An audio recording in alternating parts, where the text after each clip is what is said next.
Terima kasih Ustaz. Saya masih bingung ya, kalau belajar tasawuf itu. Yang saya tahu tasawuf itu meninggalkan apa ya,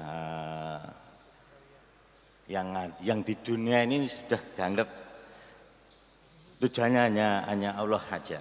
Nah, sekarang apa sih sebetulnya input untuk mempelajari tasawuf itu, dan nanti outputnya itu loh, nanti saya itu mau jadi apa gitu loh. Ya, itu aja, input dan output aja Ustadz. Makasih. Orang kantoran begini nih. Nanyanya input output. Kayak mau buat proyek baru aja Pak. Oke baik Pak, bagus. Betul, kita kontan cash aja. Apa inputnya, apa outputnya, kira-kira gitu ya. Beliau tadi itu sudah menyebutkan, orang belajar tasawuf itu bukan pengen sakti, tapi mendekat kepada Allah yang maha sakti.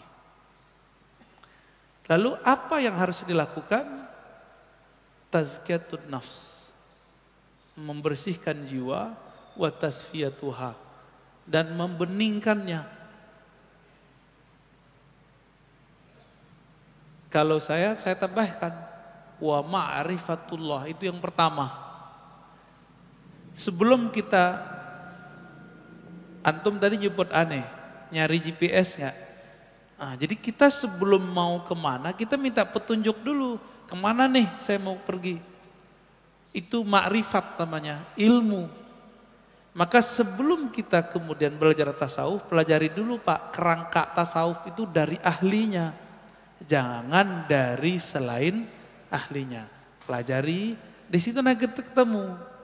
Tujuannya apa yang dipelore, itulah output input. Jadi semua definisi tadi, Bapak nggak usah bingung, tinggal ambil aja satu. Ya. Kalau pengen cari sakti jangan ke sufi, cari dukun aja Pak. Ya, perdukunan gitu bisa nangkep jin. Enggak, kita nggak cari itu.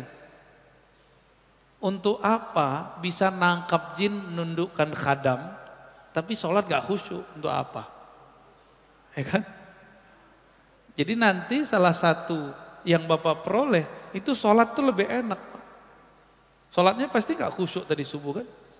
Saya jamin tuh kelihatan wajahnya kok. Itu kenapa? Karena bingung mau bertasawuf tuh gimana. Sedangkan pelajaran tentang ibadah selama ini itu kayaknya beban.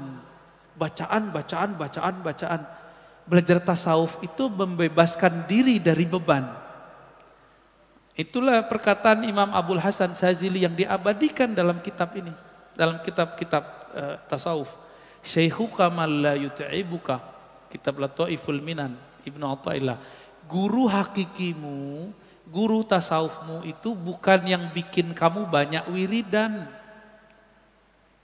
Yut'ibuka, bikin kamu capek berwirid.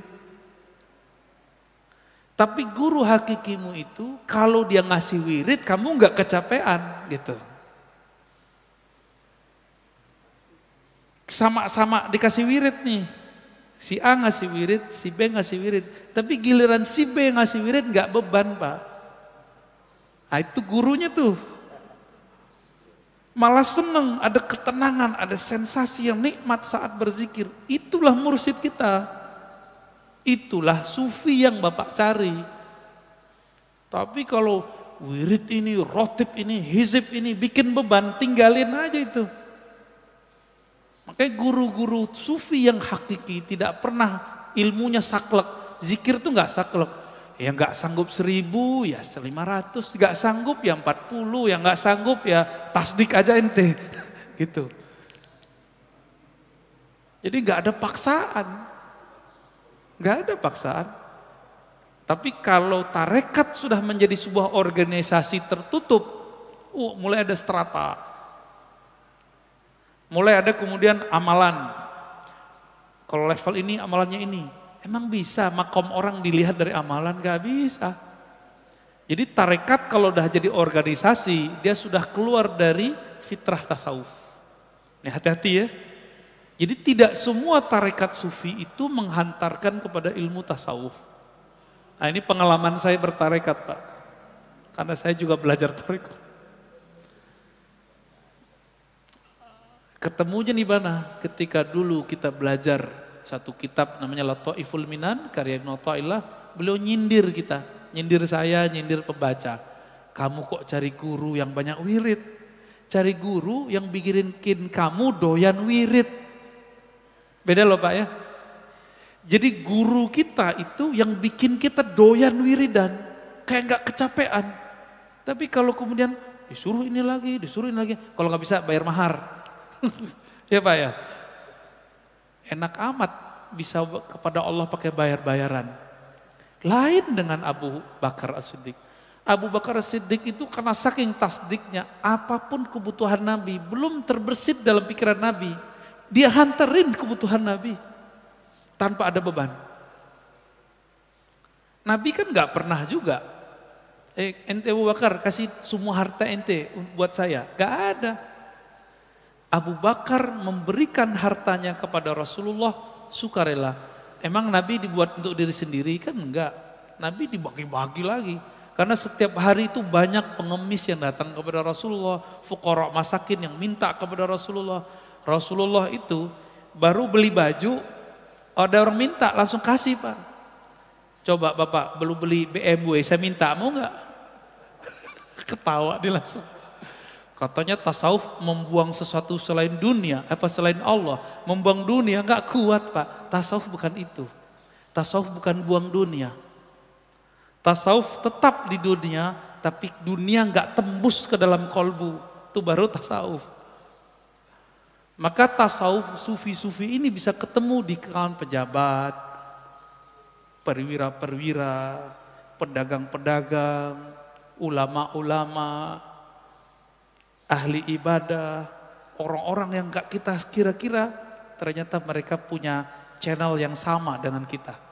Nanti ketemu Pak. Orang kebatinan juga ketemu di macam-macam. Banyak sekarang pejabat cari backup yang kayak tadi-tadi itu Pak. Dia cari backup tuh, sayang nih orang. Tapi disitulah Imam Sya'rani mengingatkan, ente hati-hati sama ahlu dunia. Pejabatkah, pedagangkah, pengusaha, datang kepada ahlullah, sufi wali, ingin membackup dunianya. Ntar mau 2024 nih, ya enggak? Bapak tahu enggak cerita dulu presiden-presiden sebelumnya? Itu mereka kalau mau kampanye ngundang semua ahli zikir dari berbagai daerah ke rumahnya, istananya dia, wiridan. Backup langit istilahnya. Udah terpilih gimana? Tinggalin. Itu ahlu dunia begitu Pak. Tapi ada yang mau backup. Ya. Kita misalnya gini, ada dua pilihan nih. Kita tahu kalau ini yang jadi hancur Indonesia. Maka seorang ahli sufi ini kadang sukarela mendoakan itu. Gak perlu diundang. Dia mendoakan dari jauh. Ada yang begitu. Ya. Cukup Ustaz ya? Udah, masih ada lagi? Ya udah, silakan. Bismillahirrahmanirrahim. Assalamualaikum warahmatullahi wabarakatuh. Assalamualaikum. Pak Ustadz, terima kasih atas pencerahan mengenai tasawuf ini yang terus terang saya pribadi amat sangat awam. Sehingga ilmu mengenai tasawuf ini yang masuk pada saya itu simpang siur, tidak hanya sepenggal-sepenggal begitu Pak Ustadz. Kami mohon pencerahan,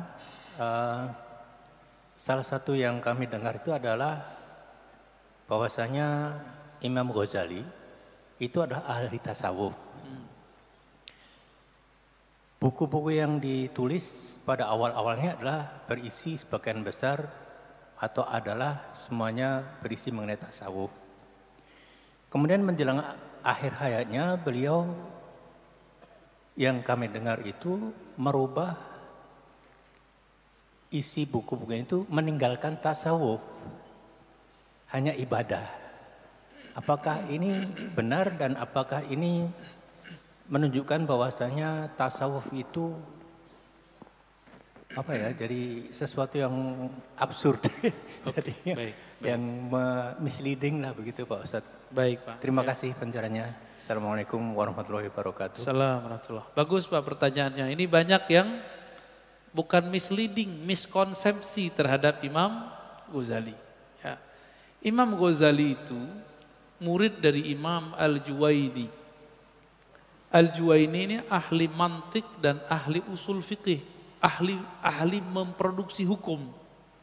Namanya Imam Al-Juwaini. Setelah dia mahir, Imam Ghazali ini menjadi guru besar.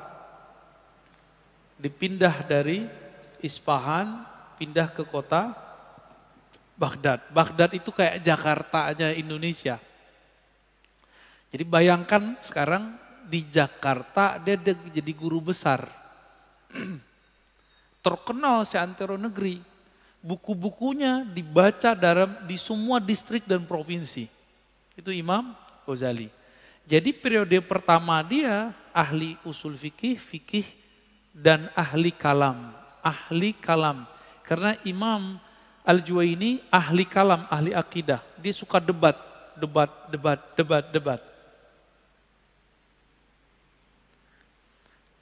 Setelah beliau lama menjadi guru besar, beliau juga ngaji tasawuf, tapi kajian kitab tasawuf, baru teori. Dengerin doang. Belum pernah mempraktekkan tasawuf. Suatu saat beliau membahas beberapa hal yang sangat menyentuh kolbunya, tapi kolbunya nggak tersentuh. Ukuran orang awam bisa nangis, dia nggak nangis. Ukuran orang awam bisa bergetar, jantungnya itu, kolbunya itu, hati nuraninya, ini enggak. Maka dia mulai galau, guru besar. Jadi jangan dikira udah doktor, profesor, kemudian selamat. Imam Ghazali lebih tinggi dari itu, imam. Gelarnya udah Hujjatul Islam. Udah bisa buat produk hukum sendiri. Ngelewatin profesor sekarang. Udah berapa banyak profesor, itu jadi profesor baik di barat ataupun di timur karena membaca karya Imam Ghazali. Di atasnya profesor beliau itu. Maka ketika mengalami kegersangan, dia meninggalkan kampusnya, Nizamiyah. Di rumah aja. 15 hari, 15 malam, nggak bisa tidur, nggak bisa ngomong. Tertekan, dia mikir, saya udah seposisi begini kok kesepian. Jadi orang itu kalau pinter sendiri kesepian deh Pak. Jadi antum jangan jadi orang pinter-pinter sendiri. Harus punya teman, orang yang kajiannya sama kayak kita. Jangan merasa, ini bidang saya doang yang boleh bahas. Kesepian ntar. Saya doang yang pakar ini. Enggak bisa begitu. Di luar sana banyak orang-orang hebat. Imam Ghazali kesepian dia. Orang kalau ketemu dia cium tangan bolak-balik.